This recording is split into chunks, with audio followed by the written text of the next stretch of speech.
listening, everyone. Do you have a dream? Please answer yes. Thank you. You guys are so kind. I'm sure you guys. I'm sure everyone has a lot of dreams. Like especially, I think the top one usually will like travel around the whole world, or like have whole room of boots or shoes and bags, or like have whole garage of sport cars, or like have big houses, or all those dreams that people are always having. And have you ever asked yourself that why are you not living them?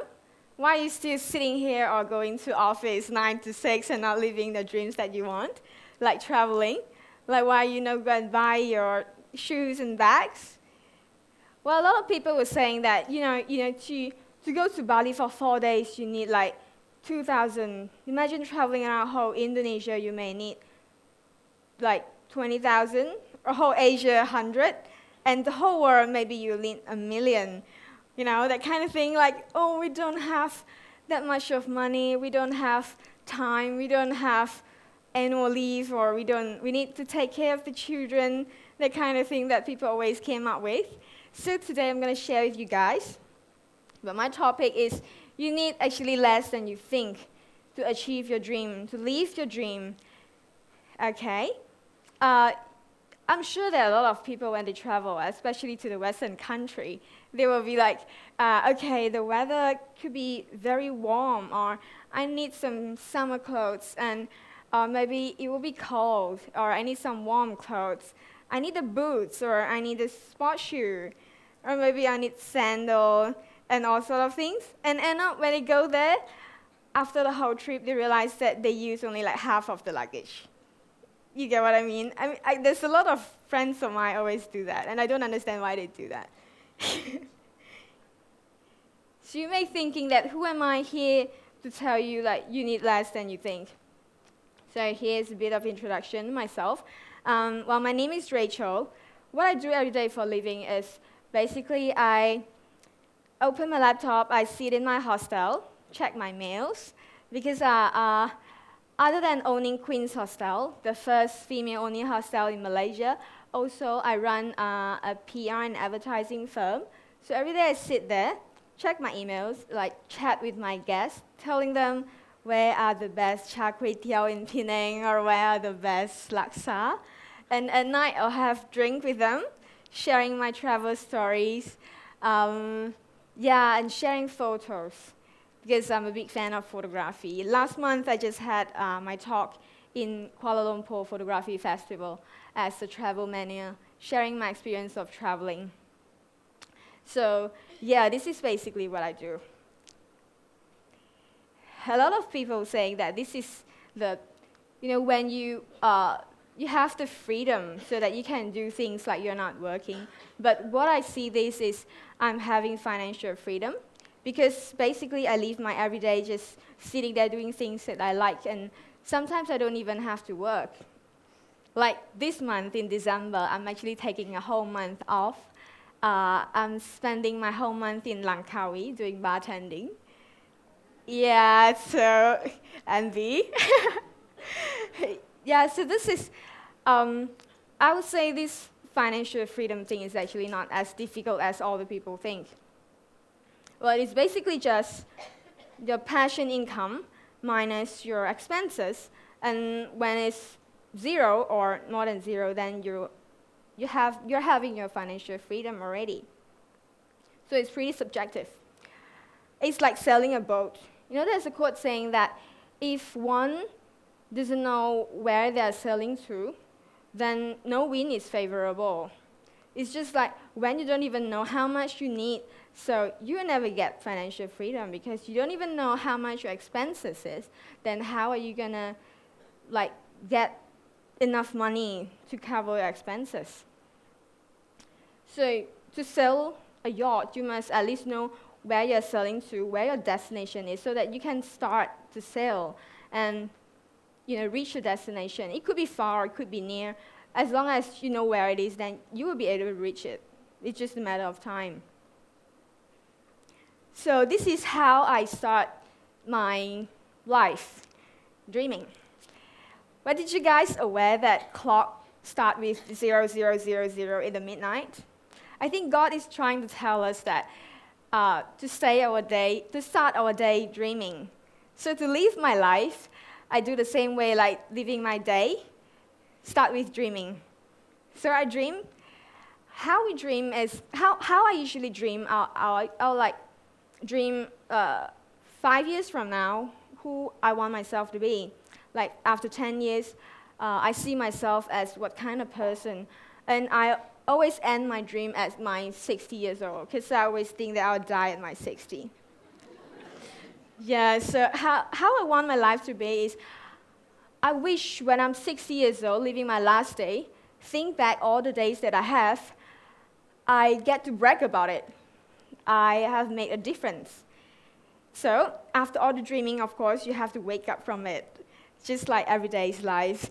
I know a lot of people, they don't wake up from their dream. They just keep dreaming. Even when they're working, they're still dreaming about them traveling in wherever, like Scandinavia. Yeah, just like Melody saying, the autopilot mode. So how you wake up, after you wake up, you really have to write down your dream or paint your dream. If you don't know how to paint or don't know how to write, you must at least tell it to people so that you get the idea or the picture very clear, what you're dreaming of. A lot of people say that I want a big house, I want a big car, but how big exactly you want, and like what kind of car model you're actually after. Or people will think that, okay, I want a big car. You want a sedan or a four-wheel drive, or you want a sport car? At least you make up your mind, or you're never gonna reach there. So after you writing it or painting it, the first thing you're gonna do is leaving it by taking the very first step. I know a lot of people, they usually start planning it, but I personally think planning is just the wrong way, because you're gonna spend your whole life planning the thing. But how do I say living it? What you do is, if you want a Ferrari, you must at least go to the Ferrari shop and ask, how much is a Ferrari? How much do you need to pay for down payment? And like, how much is the monthly installment? And how much is the road tax and stuff? Because I've got friends like saying that, hey, you know, Hummer is so cool, I want to own a Hummer. And then I ask them, how much is a Hummer? And they say, well, it's just, I don't know, it's just too far. I just never thought that I'll buy one. So, you know, by doing that, you're never gonna reach that. Then only you start planning. If you want to open a cafe, do the plan by writing down all the things that you need, like, you know, how big the shop lot you're gonna get, where, at least you're gonna buy it, rent it, how much are they? Do you need a barista? Do you need a chef? Do you need like furniture? What kind of design you're gonna do? What's the theme and everything? That's the time you start planning. After you know all the wow figures, then you start to write them down. And after the plan, you fill in the blank. Because I always believe that a lot of people would think that, well, I can do anything. I can write, I can paint, I can talk, I can cook, I can drive, I can do a lot of things, like basically everything, like anything. But remember, you will not be able to do everything. Especially if you start up a company, in a business. You must build a team, make use of the people around you. Fill the blank in, you know, with your plan, bartender, barista, or whatever. You just think of the people that you know. Just like Melody saying, you know, no, Einstein saying, the quote that Melody used just now, Einstein saying, if you want to judge a fish by the ability of climbing a tree, then everybody is stupid. So everyone, have their strength, so make use of it. So this is how I started our hostel. It's my business partner in my public relations and advertising firm. Her name is Ai-Jun Tam, sitting right there. It was just one day that she said, hey, I got bored of doing advertising already. And our shop next door, the neighbor have just moved out. Let's start a hostel. I was like, what, a hostel? Like, you've been studying IT, I've been studying communication, and we started Hostel, are you out of your mind? Then she was like, trust me, it's really easy. What you need to do is just sitting there every day talking to the guests. And that's it. I was like, then I don't know what was on my mind. I seriously believe that. And we started it. And then after we thought of starting it, and then, I'm a very PR person, so I said, if we start it, we must do our positioning right, because there are over hundreds of backpackers hostel in Georgetown alone, not to say in Penang Island. How are we going to stand out? I mean, why would people choose us among all the hundreds? So that we thought of, well, we're women, why not we target women? I really kind of thank God that, I'm born a woman, because, well, we all know that the world is unfair, and I always thank God that the unfair is always in favor in women. So that we started this with the positioning of ourselves as slightly higher than Backpackers Hostel. We are charging double the price of Backpackers Hostel. But what we're giving is more than a hotel. We're giving a salon-grade hairdryer, hair straightener, curler, salon-grade hair shampoo, whole range of it, conditioner, even OPI nail lacquer. It's a heaven for female traveler. And inside, it is no bunk bed, but canopy. There was a friend just now saying that your backpackers hostel, is it with, are they with sleeping bags?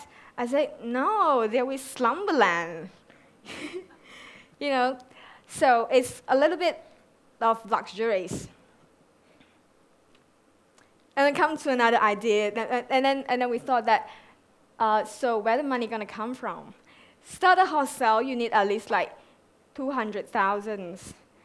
For ego's sake, we don't want to ask money from our family.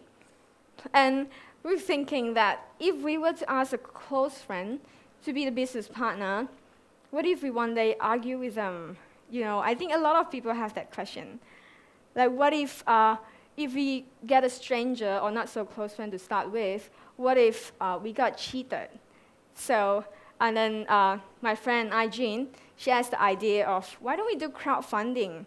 200,000, we get 10,000 from one person, 20 persons, and then we got 20,000.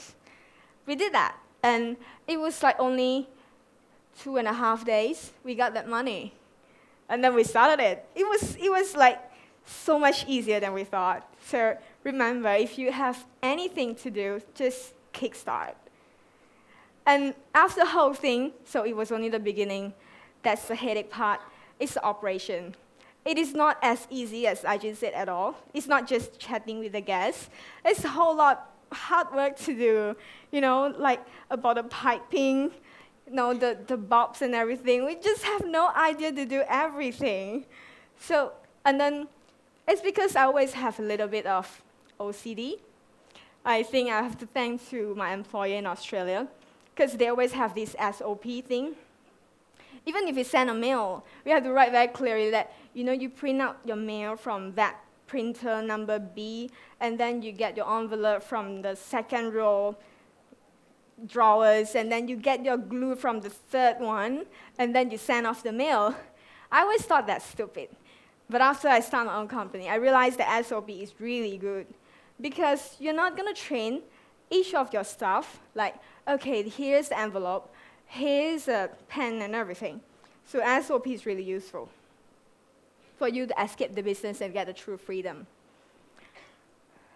Okay, when it comes to hierarchy of needs, I think myself have achieved the 1, 2, 3, and the preaching to number 4, like preaching to success and respect. I've got the friendship, love, family, health, security, stability, all covered. I considered myself as kind of blessed. I'm turning 27 next week. So at my age, having 2 businesses, running not so bad. And Queen's is already ranked number 2 on TripAdvisor. We are only 4 months old. So Yeah, I'm quite glad. But I think this is not all of it, because what I actually want to do, like in my dream, is to eliminate poverty. These are the photos I took when I was traveling in Southeast Asia. There are a lot of poor people out there. They don't even have a proper flooring at their house. They're just like sleeping on the mud. And imagine they're living in the days with like 3 degrees or 2 degrees, not speaking of blanket. They don't even have proper clothes to wear. So I really think that we are so blessed. We really have more than we want. And there are people out there need more. So what I'm going to do is not just charity to help them. I'm going to start something to make their life can be sustainable by themselves. They can make their own living. So all these businesses that I've been doing, like passive incomes and financial freedom, is just a very, very beginning of my dream. So I think now it's your turn. Go back and dream. Make a change now. If you're not doing anything to change today, trust me, you're going to live the same old day tomorrow. It's never end. So don't spend your life waiting for resources. Just do it. Okay, thank you. Thank you for the attention in the past 18 minutes. I really appreciate that. Thank you.